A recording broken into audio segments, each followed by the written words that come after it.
Blood trickled down the man's temple, mixing with the dust on the cracked sidewalk. His skateboard had rolled off into the street, its wheels spinning uselessly. He groaned, clutching his leg, twisted at a strange angle. "Sir?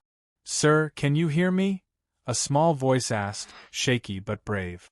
A little black girl, no older than 10, knelt beside him. Her curly braids fell into her face as she pushed them back with one hand and looked around for help. But no one stopped. Cars rolled by. A couple walking their dog crossed the street to avoid them. The man tried to speak, but pain silenced him. His expensive-looking jacket was torn, revealing a tattoo of a lightning bolt on his arm. The girl didn't know who he was, just that he was hurt. She pulled a small water bottle from her backpack and sprinkled some on his forehead. "Please don't sleep, sir," she said softly. "You'll be okay." A police cruiser pulled up nearby. The officer inside, a white man with a thick mustache, stepped out and frowned. "What's going on here?" The girl stood up quickly. "He fell off his skateboard, sir. He's hurt real bad." The officer squinted at her, then at the man. "You sure you didn't push him or something?" Her eyes widened. "No. He just—" "Step back," the officer barked, reaching for his radio. The man tried to move, groaning louder this time. She helped me."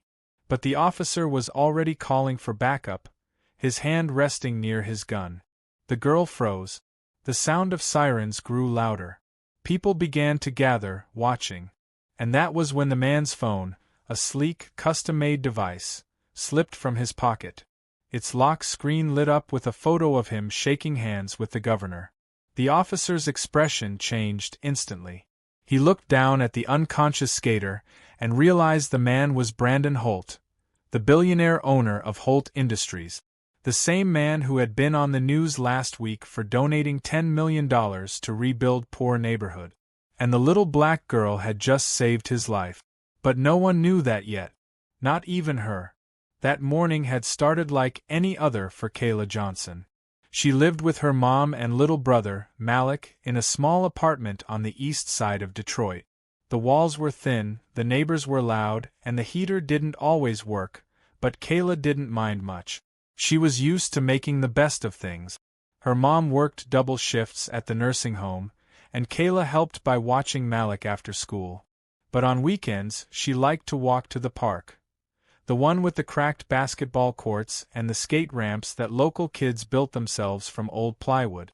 That Saturday, the sun was warm and the park was alive with noise. Teenagers zoomed by on skateboards, laughing and trying new tricks. Kayla sat under a tree, drawing in her little sketchbook. She liked to draw the skaters.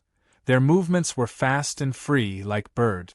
She was just finishing a sketch of a boy mid-jump when a sleek black car pulled up at the edge of the park. Out stepped a man who didn't belong there. He was older, maybe in his late 30s, wearing jeans and a designer hoodie that probably cost more than her mom made in a week. He carried a skateboard that looked brand new, the kind you'd see in a commercial. People stared, but he didn't seem to care. He put on his helmet, adjusted his wristbands, and rolled onto the ramp like he'd done it 100 times. Kayla tilted her head, curious. "Who's that?" she whispered to herself. The man started skating fast, gaining speed. He wasn't just good, he was really good. He flipped, spun, and landed smoothly, each move more daring than the last. Some of the older kids started clapping. "Yo, this guy's got skills," one shouted. Kayla smiled. She loved watching talent. People who made hard things look easy. She began sketching him, capturing the way his body curved in the air. Then it happened. The man tried to jump from one ramp to another, something almost impossible even for pros. His board clipped the edge, and his body flew forward. The sound of impact echoed across the park. He hit the concrete hard. Everyone gasped. "Yo, he's not moving," a boy yelled. People ran closer, but not too close. Some took out their phones to record. Others just whispered. Kayla dropped her sketchbook and ran. When she reached him, his eyes were closed and his breathing was shallow. Blood was already running from a cut above his eyebrow. She looked around. "Somebody call 911, she shouted. But no one moved. They just stared, frozen. So she knelt beside him and gently turned his head. "Sir, can you hear me?" she asked. He groaned softly. "It's okay," she said, trying to sound calm. "I'll help you, okay? Just don't move." Her small hands trembled as she used her jacket to press against the bleeding cut. She'd seen her mom do this once when a neighbor got hurt. Pressure helps stop bleeding, her mom had said. Minutes passed like hours. Then, the sound of tires screeching.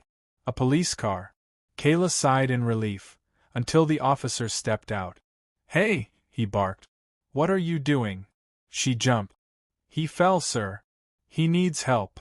The officer looked at her, then down at the man. His tone changed, sharp, suspicious. And how'd that happen?" "I told you, he fell off his skateboard." The officer walked closer, his hand hovering near his holster. "Step back, kid." Kayla hesitated. "But he's hurt." "I said step back," he shouted. She stumbled backward, fear rising in her chest. People were watching now, but no one spoke up. The officer knelt by the man, shining his flashlight in his eyes. "You hear me, sir? What's your name?" The man mumbled something. The officer leaned closer. "Say again." "Kayla," the man whispered weakly. "She helped me." The officer frowned. "What did he say?" Kayla swallowed hard. "He said I helped him." Before the officer could answer, a voice came from behind. "Is that Brandon Holt?" Everyone turned. A teenager with a phone held up a picture on his screen, a news article showing the same man in a suit, shaking hands with the mayor. Gasps rippled through the crowd. The officer's eyes widened. He looked down at the injured man again, suddenly realizing who he was. "Oh my God," someone whispered. "That's him, the billionaire guy who gave away all that money." The officer quickly called for an ambulance, his tone now polite and urgent. "We've got an injured adult male, possible compound fracture, needs immediate assistance." Kayla stood frozen. She didn't understand why everyone suddenly cared now. He was the same hurt man she'd been helping minutes ago, only now he had a name. When the ambulance arrived, the paramedics took over. One of them, a kind-looking woman, smiled at Kayla. "You did good, sweetie. You probably saved him." Kayla blinked. "Really? Really?" She watched as they lifted Brandon Holt onto a stretcher. His eyes fluttered open for a second, meeting hers. "Thank you," he whispered. And then he was gone, into the back of the ambulance. The officer stood awkwardly nearby, clearing his throat. You can go home now," he muttered. Kayla nodded slowly, still shaken. She picked up her sketchbook from the ground and brushed off the dirt. The page was smudged, but the drawing of the skater, of him, was still there.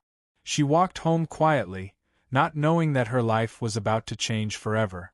That night, her mom came home exhausted, smelling like disinfectant and tired dreams. She kicked off her shoes and sank onto the couch.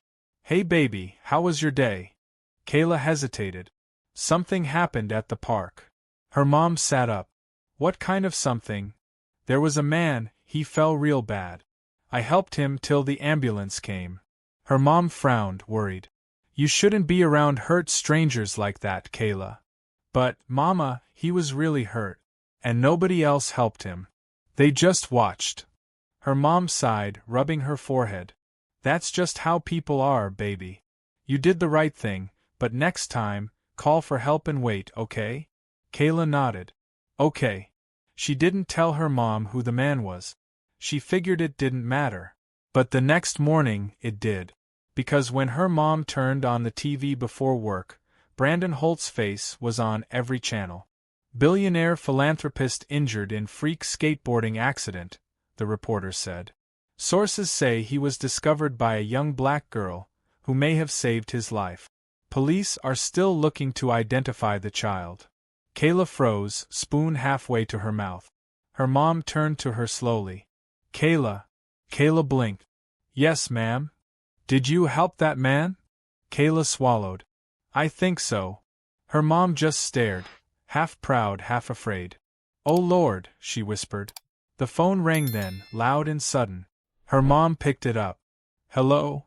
She listened for a moment, then covered the receiver and mouthed to Kayla, It's the police. Kayla's stomach dropped. Her mom nodded slowly, listening. Yes, that's my daughter. No, she didn't do anything wrong, she was helping. Yes, we'll come down to the station. She hung up, heart racing. Kayla, she said softly. They want to talk to you. Kayla's eyes widened. Did I do something bad? Her mom knelt down, holding her shoulders. No, baby. You did something good. But sometimes, when you're black in this country, doing good can still get you in trouble. Kayla didn't understand. She just knew that her day at the park, the one that started with sunshine, had turned into something big. Something she didn't ask for. Her mom looked toward the window, where sirens echoed faintly in the distance. We'll go together, she said. But whatever happens, don't be scared. You did the right thing. And as they stepped out the door, neither of them knew, not yet, that Brandon Holt had already asked his staff to find the little girl who saved him. And that when they did, everything in Kayla's life would change. Because not everyone was happy that a poor black girl from Detroit had become a billionaire's hero. And before the day was over, someone would make sure she knew it. The police station smelled like old coffee and paper. The walls were covered with faded posters that said things like, see something, say something, and community safety starts with you.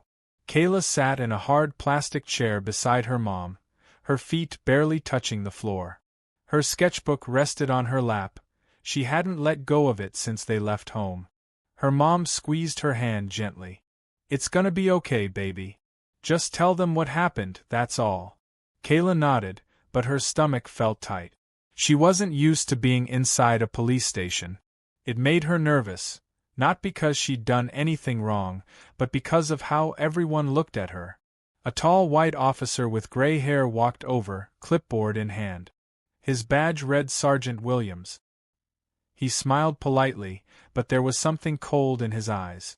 Mrs. Johnson, he said to her mom, and this must be Kayla? Yes, sir, her mom said, her voice calm but guarded. We got your call. Good.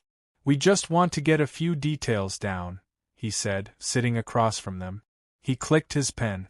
Kayla, can you tell me what happened at the park? Kayla took a deep breath. He was skating real fast, sir. Then he fell, and nobody helped him. So I ran over and pressed my jacket on his cut to stop the bleeding.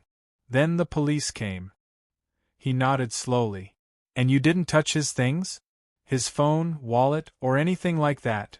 Kayla blinked. No, sir. Just his head, 'cause it was bleeding. Her mom frowned. Is there a problem? The sergeant cleared his throat. Well, it seems Mr. Holt's wallet went missing before he was taken to the hospital. We're not saying your daughter took it. But you're asking like she did. Her mom cut in sharply. Are you accusing a 10-year-old girl of stealing? He raised his hands quickly. Ma'am, please. I didn't say that. We just have to follow up. Kayla's chest tightened. I didn't take anything, she whispered. Her mom turned to her. I know you didn't, baby. The sergeant sighed. All right. I believe you. We'll review the park cameras and see what happened. You can go home. As they stood to leave, Kayla noticed two officers near the hallway whispering and staring at her. One of them chuckled. She caught the words, of course it was a black kid, before they turned away. Her mom heard it too. Her jaw clenched. Come on, Kayla, she said softly, gripping her hand. We're done here. Outside, the air felt thick and hot. Her mom stopped on the sidewalk and turned to her. You didn't do anything wrong, you hear me? Kayla nodded. But the words from inside kept echoing in her head. Of course it was a black kid. That night, Kayla couldn't sleep. Every time she closed her eyes, she saw the man falling, the officers shouting, the people staring. She wondered if he was okay. If he even remembered her. She picked up her sketchbook and turned to the drawing of him, mid-air, fearless, free. She added something new beside it, a bandage on his head, and her tiny hands holding it in place. "I just wanted to help," she whispered. The next morning, Kayla and her mom were eating breakfast when someone knocked hard on their door. Her mom frowned and went to open it. Two men in suits stood outside. "Mrs. Johnson?" one asked. "We're with Holt Industries. May we come in?" Her mom hesitated. "What for?" The man smiled gently. "We represent Mr. Brandon Holt. He asked us to find the little girl who helped him. He'd like to thank her in person." Kayla's eyes widened. "He remembers me?" The man nodded. "He does. In fact, he won't stop talking about you." Her mom looked suspicious. "This isn't some kind of trick, is it?" "No, ma'am," the second man said. "He's still recovering at the hospital, but he wants to meet your daughter privately.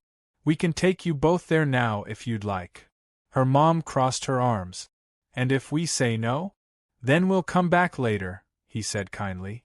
"But he really wants to see her." Her mom looked at Kayla, who was practically bouncing in her seat. "Please, Mama," Kayla said softly. "Just for a little while?" Her mom sighed. "All right. But I'm coming with you." The hospital was bright and quiet, with long hallways that smelled like medicine and lemon cleaner. A nurse led them to a private room on the top floor, the kind of room that looked more like a hotel suite than a hospital. Brandon Holt was sitting up in bed, his leg in a cast, a bandage still across his forehead. When he saw Kayla, he smiled, tired but warm. "There she is," he said softly. "My hero." Kayla blushed. "Hi, sir." "Please," he said, waving a hand, "call me Brandon." Her mom stood beside her, still cautious. "We're glad you're doing better, Mr. Holt." He nodded. "Thanks to your daughter, I am. The doctors said I could have passed out and bled longer if she hadn't done what she did." Kayla's eyes lit up. "You remember that?" "I remember everything," he said. "You were the only one who ran to help me. Everyone else just watched." Her mom gave a small smile. "That's my Kayla. Always trying to help." Brandon leaned forward slightly. "Kayla, I want to thank you properly. You didn't know who I was, but you helped anyway. That's rare these days." He picked up a small box from the table beside his bed and opened it. Inside was a silver necklace with a tiny heart pendant. Kayla's mouth fell open. "It's beautiful." "It's for you," he said. "A reminder that kindness is powerful." She looked up at her mom for approval. Her mom hesitated, then nodded. "Go ahead, baby." Kayla took the necklace, her hands trembling. "Thank you, Mr. Brandon." He smiled. "You can call me Brandon, remember?" They all laughed softly. For a moment, everything felt light again. Then, the door burst open. Two police officers walked in, the same Sergeant Williams from the day before and another man Kayla didn't know. "Mr. Holt," Williams said firmly, "we need to speak with you about your missing wallet." Brandon frowned. "My wallet?" "Yes, sir," the sergeant said. "It was reported missing at the scene. We reviewed the footage, and there's something you should see." He pulled out a tablet and pressed play. On the screen was a shaky video of the park. It showed Brandon skating, falling, and then Kayla running up to him. She bent down, pressing something on his head. But because of the camera angle, it looked like her hand moved near his pocket for a moment. Her mom's mouth dropped open. "That's not what happened." "She was helping." The sergeant shrugged. "I'm sure she was, ma'am. But the footage looks questionable." Brandon's face tightened. "You think she stole from me?" Kayla's eyes filled with tears. "I didn't, I promise. I just—" Her mom stood up, furious. "You have no right to come in here and accuse my child in front of everyone." "Ma'am, we're just doing our job," Williams said. Brandon raised his hand sharply. "That's enough." The room fell silent. He looked at Kayla. "Sweetheart, I know you didn't take anything. I can see it in your eyes." She sniffled. "Really? Really? And if my wallet's gone, then it's on me for dropping it. Not you." The sergeant looked uncomfortable. "But, sir, we still need to." Brandon's voice turned cold. Sergeant, are you questioning the girl who saved my life, in my hospital room? Williams swallowed hard. No, sir. Good, Brandon said. Now leave. The two officers exchanged looks, then left the room quickly. Kayla's mom exhaled shakily, still gripping her purse. Thank you, Mr. Holt. I don't know what they would have done if you hadn't stepped in. He nodded. They wouldn't have done anything right, that's for sure. He looked at Kayla again. I'm sorry you had to go through that. You didn't deserve it. Kayla shrugged softly. It's okay. I'm used to people not believing me. Brandon's expression darkened. Well, that's about to change. He reached for his phone and tapped a few numbers. Get me PR on the line, he said when someone answered. Yes, right now. Kayla and her mom watched as he spoke firmly into the phone. I want a press release, he said. Make it clear that a brave young girl saved my life, and that anyone saying otherwise is spreading lies.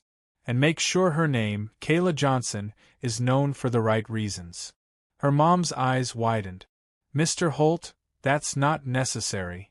Oh, it's very necessary, he interrupted. This little girl deserves to be celebrated, not accused. He hung up and smiled at Kayla. There. Now the world will know the truth. Kayla smiled faintly. Thank you. But her mom didn't look relieved. She looked worried, because she knew what attention like that could bring, especially for a poor black family in a rough neighborhood. And she was right. The story broke that evening. Every news channel in Detroit played it. Young girl saves billionaire. Brandon Holt credits 10-year-old Kayla Johnson for his recovery. Kayla's photo was everywhere.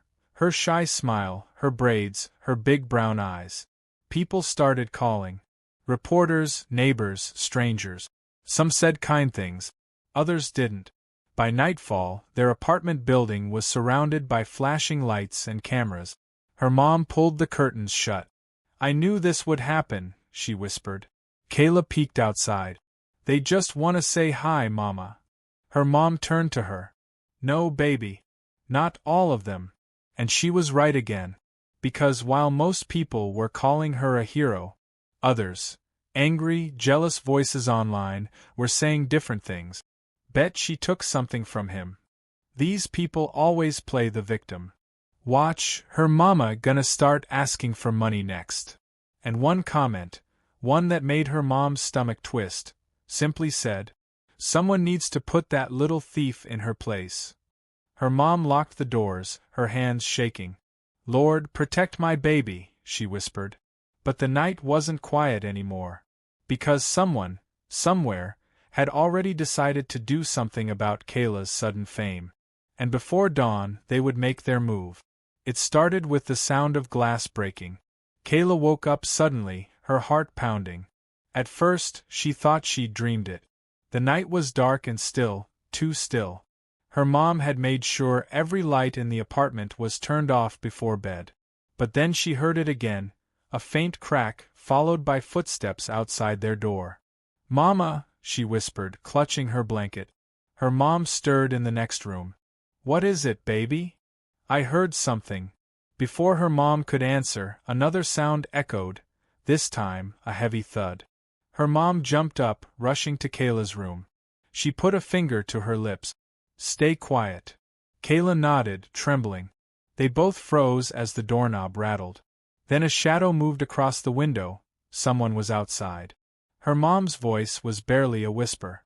Stay here. She reached under the bed, pulling out an old wooden bat, the one she kept for, just in case. She crept to the living room, barefoot on the cold floor. The noise came from the window near the kitchen. Broken glass sparkled under the faint streetlight. Someone had smashed it with a rock. Her mom peeked outside and her breath caught. Spray painted in large red letters across the outside wall were the words, Thief. And below it, smaller but clear, Go back where you belong. Her mom's hands shook so badly that the bat nearly slipped. She whispered to herself, Oh God! Oh God! Then, from the hallway outside, came laughter, cruel and distant. Teen voices. That's what you get, one shouted. Billionaire lover girl. Kayla came running out of her room despite her mom's warning. Mama, what happened? Her mom turned quickly, pulling her close. Don't look, Kayla. But Kayla already saw the red letters on the wall. Her eyes widened, her lip trembling. They hate me. Her mom hugged her tightly. No, baby. They just don't understand. She held Kayla close until the police arrived, lights flashing blue across the cracked walls. But even when they showed up, the comfort never came. Sergeant Williams was there again. He stood by the window, looking at the paint, then at Kayla. You sure you don't know who did this? He asked, almost bored. Her mom's jaw tightened. Would we call you if we did? He shrugged. Probably just some local kids playing a prank. Happens all the time. Spray painting hate words on a child's home isn't a prank, her mom snapped. Williams didn't answer. He scribbled something in his notebook and sighed. We'll file a report, but don't expect much. No cameras around here. As he turned to leave, Kayla's mom called after him. You think this happened before or after your little police buddies accused my daughter of stealing? He paused but didn't turn around. Good night, ma'am. When the door shut, her mom sat down heavily on the couch. Kayla sat beside her, silent tears running down her face. Why do they hate me, Mama? I didn't do nothing wrong. Her mom wiped her tears. I know, baby. You did everything right. But some folks see our skin before they see our hearts. Kayla leaned against her. I wish I never went to that park. Her mom's voice cracked. Don't say that, Kayla. You saved a man's life. That's something good. Don't let them make you forget that. But deep down, both of them knew. The world didn't always reward good deeds, especially not from people who looked like them. The next morning, their story took another turn. A black SUV pulled up outside their building. Kayla watched through the window as two men stepped out, the same ones from Holt Industries who came before. But this time, there was a third person with them, a woman in a gray coat with serious eyes. Her mom opened the door cautiously. Mrs. Johnson, the woman said, extending her hand. My name is Rachel Adams. I'm Mr. Holt's public relations manager. May we come in? Her mom hesitated. If this is about the news. It's not, Rachel said gently. It's about your safety.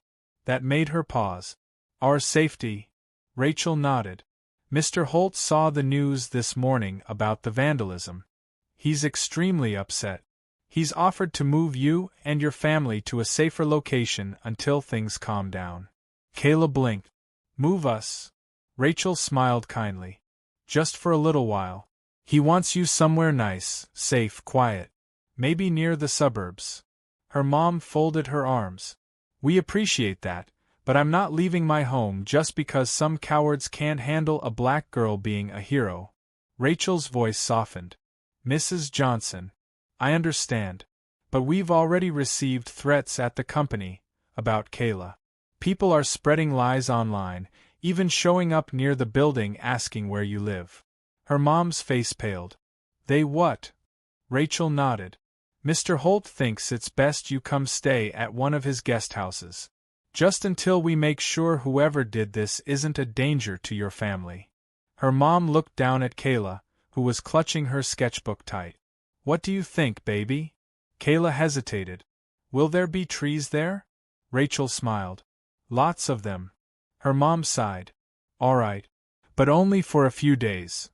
The car ride felt like stepping into another world. The city slowly disappeared. The cracked sidewalks, broken streetlights, old brick apartments, replaced by long, clean roads and big houses behind iron gates.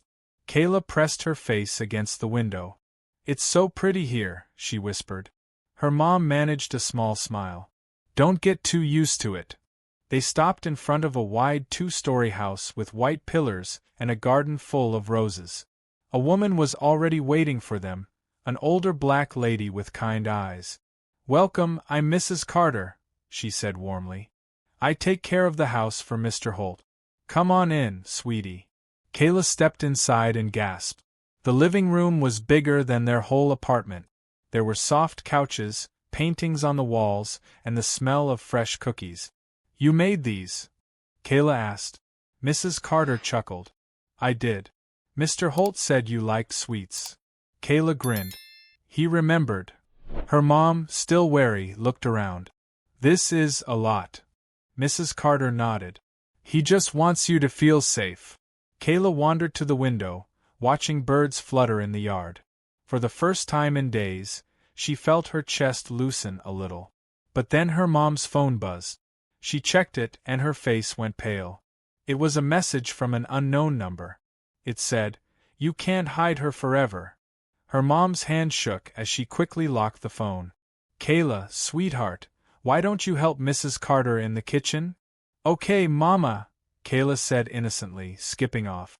As soon as she was gone, her mom turned to Mrs. Carter. "Someone's still after us." Mrs. Carter frowned. "Did you tell the Holt people?" Her mom shook her head. "Not yet. I don't know who to trust." Later that afternoon, Brandon Holt arrived. He walked slowly, still limping from his injury, but his face lit up when he saw Kayla. "There's my hero," he said warmly. Kayla ran to him and hugged him gently. "You're walking." He chuckled. "Just barely. Doctor says I'll be back on my feet soon." Her mom stood nearby, her arms folded. "Mr. Holt, we appreciate the place, but this is getting dangerous. Someone vandalized our home, and now I'm getting threats." Brandon's smile faded. "I know. Rachel told me. That's why I wanted to see you in person." He sat down carefully, rubbing his knee. "The police are investigating the vandalism, but I'm not sure they'll take it seriously. So I hired private security to watch the property here. No one's getting close without my say." Her mom frowned. "You didn't have to do all this." He met her eyes. "Yes, I did. Because this shouldn't be happening, not after what your daughter did for me." He looked at Kayla. "You didn't just save my life, you reminded me what real courage looks like. And I'm not going to let hate take that away from you." Kayla smiled shyly. "Thanks, Mr. Brandon." Mrs. Carter brought out a tray of lemonade. "Let's all take a breath. You're safe here now." For a few hours, everything was peaceful. Kayla drew pictures of the garden, Mrs. Carter hummed old songs, and even her mom managed to relax a little. But just as the sun was setting, Brandon's phone buzzed. He looked at the screen, his face going pale. "What's wrong?" her mom asked. He didn't answer right away. Then he turned the phone around to show them. It was a photo, taken from outside the house.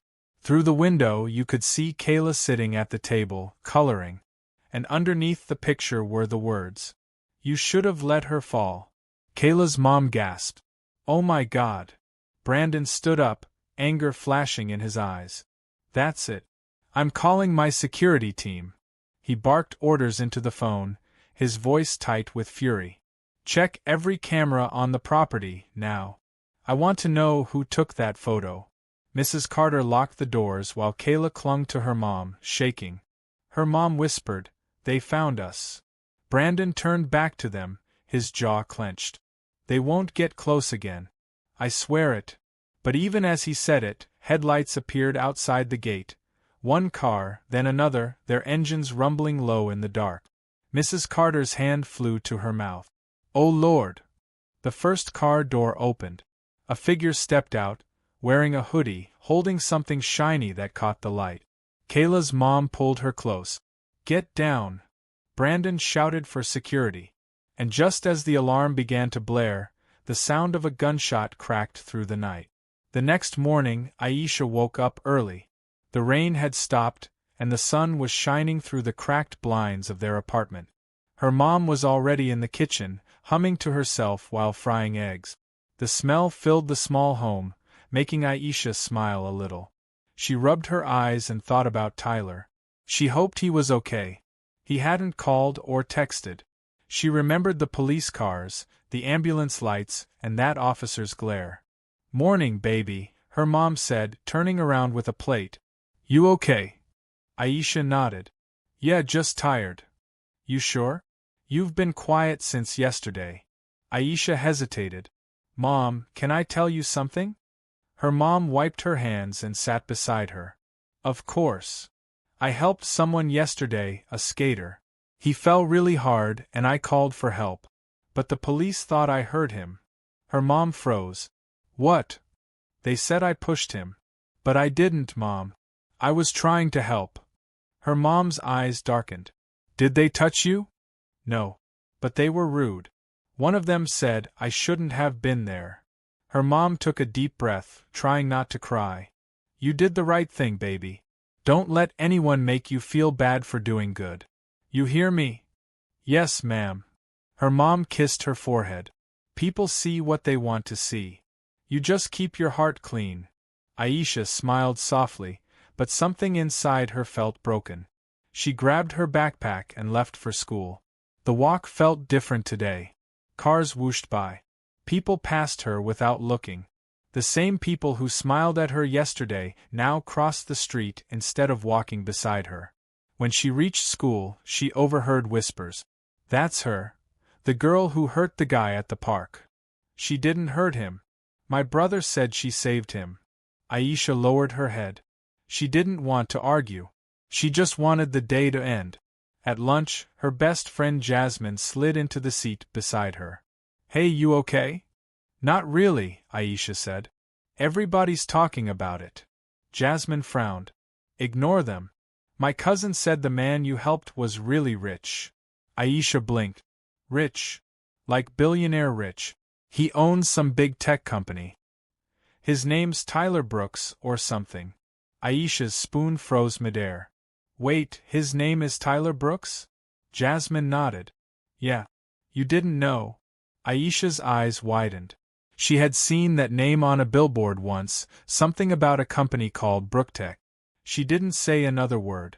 Her heart was racing. That night, while her mom was watching TV, Aisha sneaked into the small shared computer room. She typed Tyler Brooks Brooktech into the search bar. The screen filled with photos of a tall man with brown hair, smiling beside famous people. Tyler Brooks, youngest billionaire in California, one headline read. Her mouth dropped open.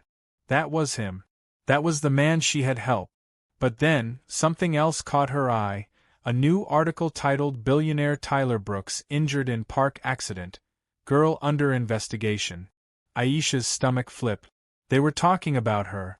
She clicked the article. It mentioned a young black girl, who had been at the scene and was being questioned for possible involvement. Her hands started shaking.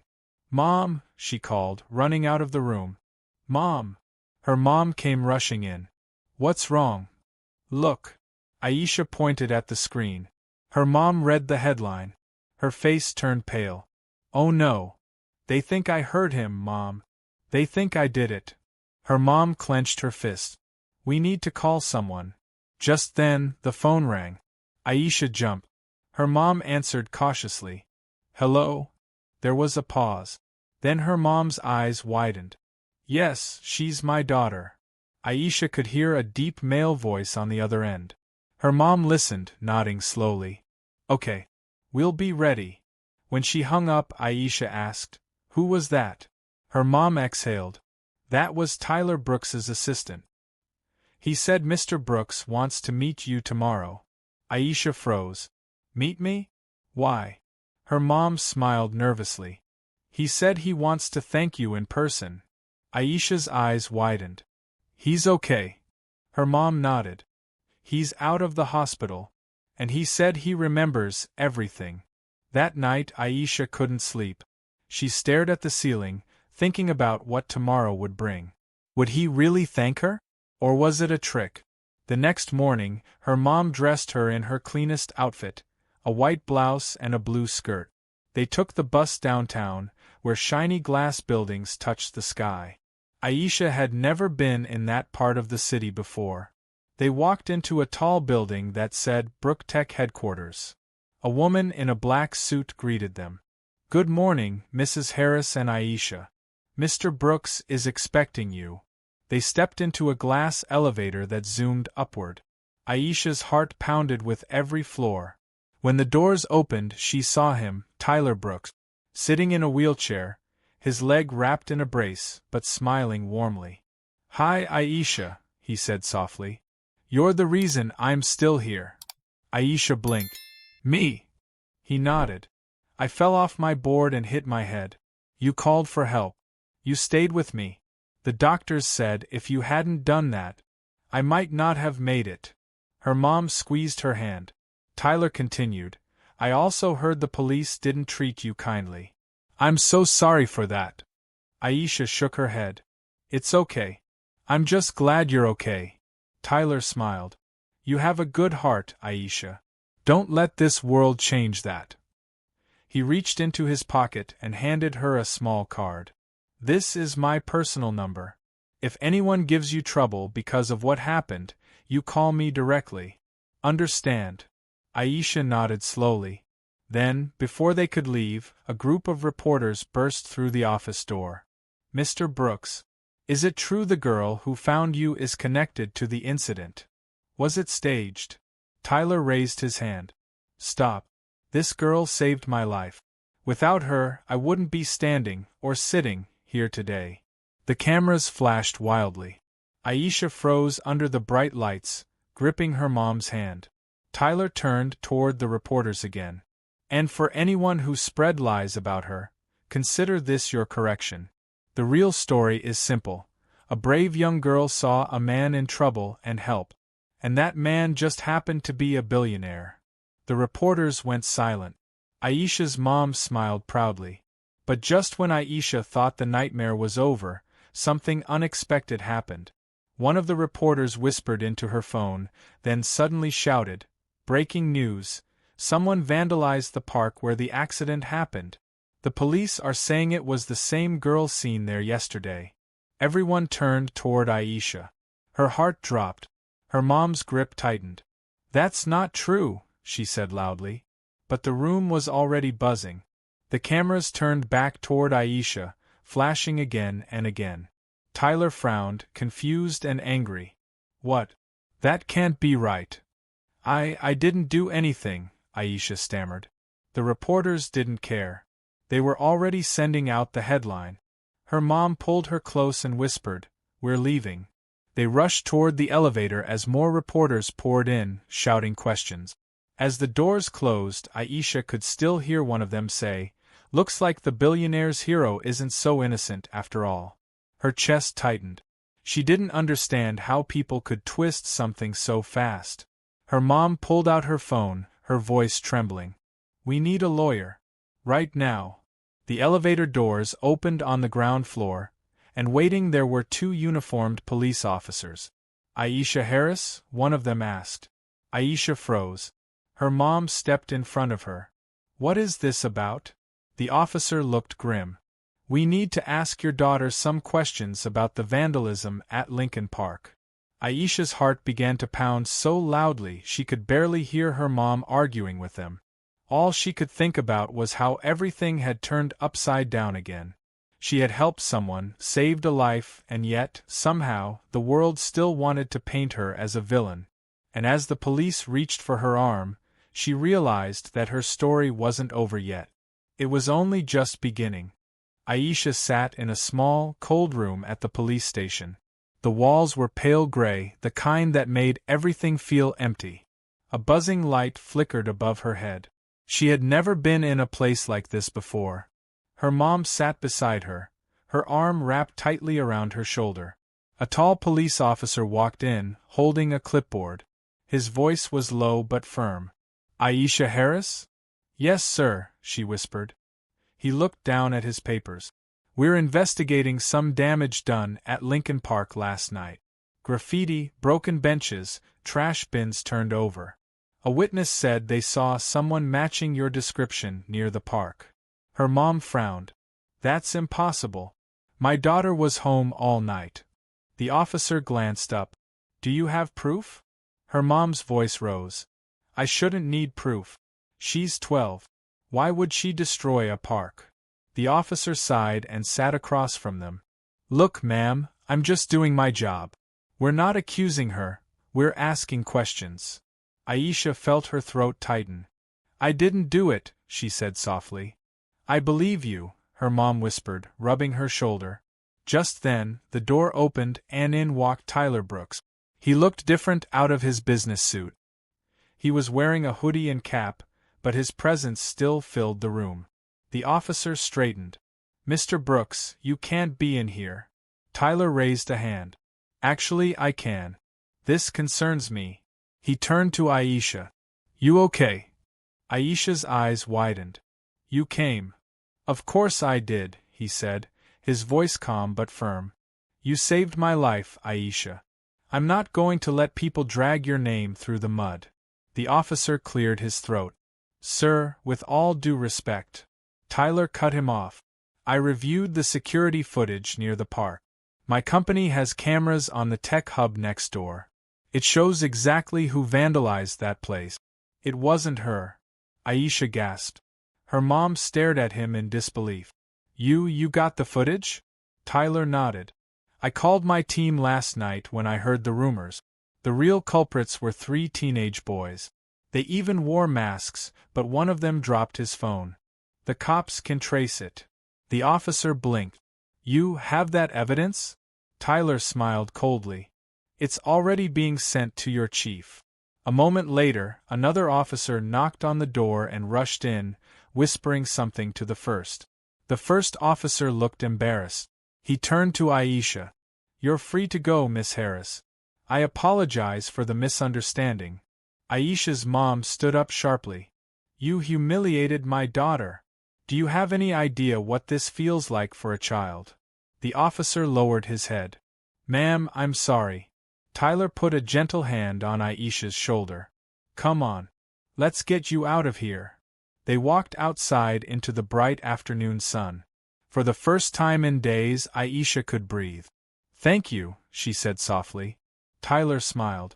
"You don't have to thank me. You did the right thing first. I just followed your example." Aisha grinned. "You really saw the video?" "I saw everything," he said. "You're innocent. And I'll make sure everyone knows that." Her mom's eyes filled with tears. "Mr. Brooks, we can't thank you enough." Tyler shook his head. "Please call me Tyler. And thank you both for reminding me what kindness looks like." He reached into his jacket and handed Aisha an envelope. "This is for you." She opened it carefully. Inside was a scholarship letter, with her name written across the top in gold letters. Her mouth fell open. "A scholarship?" Tyler nodded. "For the best private school in the city. Brook Tech Academy. Full tuition. You deserve it." Her mom gasped. "Mr. Brooks, we can't accept." "You can," he interrupted gently. "Because it's not charity. It's gratitude." Aisha didn't know what to say. She just hugged him tightly, her small arms wrapping around his waist. Tyler smiled and patted her back. "You've got a bright future ahead of you, Aisha Harris. Don't ever let anyone make you doubt that." But as they stood there, a man across the street snapped a photo with his phone. Then another. Tyler noticed. "Wait!" The man ran off, disappearing into a black car. Her mom frowned. "Who was that?" Tyler's smile faded. "Someone from the press, maybe. Or worse." The next morning, the photo was everywhere. A headline on every news site read, "Billionaire Tyler Brooks spotted hugging girl from park scandal." Social media exploded with comments. Some people praised Aisha's courage. Others were cruel, saying she was playing the victim for attention. At school, the whispers came back. "She's famous now. Her mom probably told her to fake it. I heard she's getting paid." Aisha walked down the hallway, her stomach twisting. She didn't ask for this. She just wanted to help someone. At lunch, Jasmine sat beside her. "Don't listen to them. You did the right thing." Aisha nodded weakly. "Why do people hate me for doing good?" Jasmine sighed. "Because they don't want to believe a black girl can be the hero." That sentence hit hard. Aisha thought about the way the police had looked at her. The way reporters twisted the story. The way people online doubted her before they even knew her name. That night, Tyler called. "Hey kiddo. You okay?" Aisha hesitated. "People are being mean again. I know, Tyler said softly. The internet can be cruel. But I'm planning something that might change that. What is it? He smiled through the phone. A press conference. Tomorrow. You and your mom are coming with me. We're going to tell the world what really happened, together. Aisha's mom agreed, though she looked nervous. I don't like the spotlight, she said. Tyler assured her. I'll handle everything. You just stand beside me. The next day, they arrived at a large conference hall. Reporters, cameras, and bright lights filled the room. Tyler stood at the podium with Aisha beside him. He began speaking. The world has heard a lot of rumors about what happened in Lincoln Park. But today, I want the truth to be heard, from me and from the young girl who saved my life. The room quieted. He looked at Aisha. When I fell that day, I thought I was alone. But I wasn't. A little girl with more courage than most adults ran to help me. She didn't care who I was or what I had. She just cared that someone was hurt. And for that, I owe her everything. The audience clapped softly. Cameras flashed. But before Aisha could even smile, a voice shouted from the back, angry and loud. Why should we believe her? Maybe she pushed you so she could get famous. The room gasped. Aisha froze. Tyler slammed his hand on the podium. That's enough, he said sharply. This young lady has been bullied, accused, and doubted because of how she looks, not because of what she did. I've seen the footage. I've seen the truth. And I won't let anyone twist it again. The crowd went quiet. But that same voice shouted again. You're defending her because it looks good for you. Tyler's jaw tightened. He looked straight into the cameras. I'm defending her because it's right. He turned to Aisha and said softly, Do you want to say something? Aisha's hands shook, but she stepped up to the microphone. I didn't help him because he's rich, she said, her voice trembling. I helped him because he was hurt. That's what my mom taught me, to help people when they need it. I didn't think about cameras or money. I just thought about doing what was right. Her voice grew stronger. But people treated me like I did something bad. Like I didn't belong there. Just because I'm black. That's not fair. The room fell silent. Reporters lowered their cameras. Even the man who had shouted earlier looked ashamed. Tyler placed his hand on her shoulder. You're braver than most adults I know. The press conference ended in applause. Reporters who had doubted her before now wrote headlines praising her courage. But as they left the building, a black SUV with tinted windows rolled to a stop beside them. A man inside handed Tyler an envelope. This just arrived for you, sir. Tyler opened it, and his face went pale. Aisha's mom frowned. What is it? Inside the envelope was a photo, Aisha's face circled in red, with the words written underneath. She's not safe. Stay away if you know what's good for you. A chill ran down Aisha's spine. Her mom grabbed her hand. Tyler, what's going on? He looked around, scanning the street. I don't know. But someone doesn't want the truth out. And before any of them could react, the SUV sped away, leaving behind the smell of burnt rubber and the echo of a new, terrifying threat. The city lights flickered through the car windows as Tyler drove them away from the scene. Aisha sat in the back seat beside her mom, her small hands gripping the seatbelt tightly.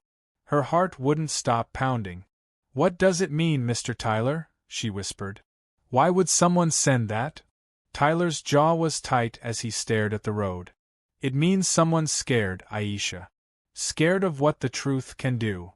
Her mom frowned deeply. You think it's someone from your company? Maybe, he admitted. Brooktech's been under a lot of pressure lately.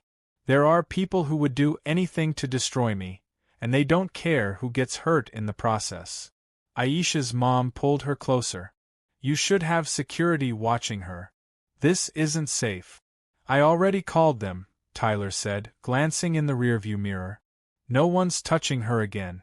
I promise. The rest of the drive was silent. When they finally reached a gated neighborhood, Aisha's eyes widened. The houses were huge, like the kind she only saw in movies. Tyler's mansion stood at the end of a long driveway, surrounded by trees and guards. "Where are we?" Aisha asked softly. "My home," Tyler said. "You'll be safe here for the night." Her mom hesitated. "We can't stay in a billionaire's house." Tyler smiled faintly. "You can tonight. Just until I figure out who sent that message." Inside, the house felt like another world. Marble floors, soft lights, giant paintings on the walls. But what struck Aisha most wasn't the luxury. It was how quiet it felt, almost lonely. "Wow," Aisha whispered. "You live here all by yourself?" Tyler nodded. "Yeah. My family's gone. It's just me." Aisha frowned. "That sounds sad." He chuckled softly. "It can be. But not tonight." He led them into a cozy guest room with warm blankets and a view of the city. "You'll be safe here," he said. "My security will be outside the door all night." Her mom thanked him quietly, but Aisha could tell she was still worried. Later that night, as the city hummed outside, Aisha couldn't sleep. She kept thinking about that message. Why would anyone threaten her for helping someone? She slipped out of bed and tiptoed down the hall. Tyler's office light was still on. She peeked in. He was sitting at his desk, staring at the photo with the red circle around her face. His brow was furrowed, his phone pressed to his ear. "Yes, find out who sent it," he said quietly. "Trace it, check every contact. I want names by morning." He ended the call and sighed. That's when he noticed Aisha in the doorway. "Hey," he said softly. "Can't sleep." She shook her head. "I was thinking." He smiled faintly. "About what?" "About why people are mean," she said. "Even when you're good." Tyler leaned back, his eyes thoughtful. "Because being good makes bad people nervous. They don't like to see someone do the right thing without asking for something in return." She walked closer. "Were people mean to you too?" He hesitated. "Yeah. When I was younger, nobody believed I could start my own company. They laughed at me. Said I was too young, too reckless. Even now, people still want to tear me down." "Why?" "Because power scares them," he said quietly. "And so does truth." Aisha nodded slowly. "Then maybe we're the same." Tyler smiled, just a little. "Maybe we are." Before they could talk more, his phone buzzed. He glanced at it and his face changed. "What is it?" Aisha asked. He stood up quickly. "That message wasn't just a threat. Someone hacked into the company's servers. They're trying to leak security footage to make it look like you pushed me." Aisha's heart dropped. "What?" "They edited the video," he said, pacing. "They're going to release it to the press tomorrow morning." Her mom walked in just then, hearing the last part. "What's going on?" Tyler turned to her, his voice serious. "Someone's trying to destroy us both. If that fake video gets out, it'll ruin Aisha's name again, and my company." Her mom's eyes widened. "What can we do?" "I have a backup server with the real footage," he said. "But it's not easy to access. It's in my main office downtown, and whoever sent this threat knows it." Aisha's mom looked at him in disbelief. "You're not saying you're going there tonight?" "I don't have a choice," Tyler said firmly. "If we wait, it's over." Aisha stood up. "I'm coming with you." Her mom's head snapped toward her. "Absolutely not." But Aisha looked at Tyler. "They're trying to hurt me too. I deserve to help fix it." Tyler hesitated, then nodded slowly. "Okay. But you stay close to me. No wandering." An hour later, they arrived at Brooktech's downtown tower. It was past midnight, the streets mostly empty. The guards let them in quietly. Tyler led the way to the top floor, where rows of glowing computer screens lined the walls. Aisha could hear the hum of the machines. He sat down at a terminal and began typing fast. "If I can connect to the offline system, I can prove everything." Suddenly, a loud bang echoed through the building. Her mom jumped. "What was that?" Tyler froze. "They're here." The elevator doors at the end of the hall opened, and 3 masked men stepped out, their shadows stretching across the floor. Aisha's heart leaped into her throat. "Get behind me," Tyler said, standing up. The men approached slowly. Hand over the drives, Brooks, one of them said. And no one gets hurt. Her mom pulled Aisha close. We don't have anything. The man laughed coldly. You have everything. Tyler took a step forward. You picked the wrong people to mess with. He pressed a button under his desk, and suddenly the building's alarm blared. Bright red lights flashed. The men cursed and started to run, but security guards rushed in from both sides. Within minutes, the intruders were pinned to the ground. One of them dropped a small black drive, labeled Evidence, Brooktech Incident. Tyler picked it up, his jaw set. This is the fake video. He plugged it into the computer and played it. Sure enough, the footage showed Aisha pushing him, but something was off. The lighting was wrong, and the background didn't match. AI editing, Tyler muttered. They tried to make it real.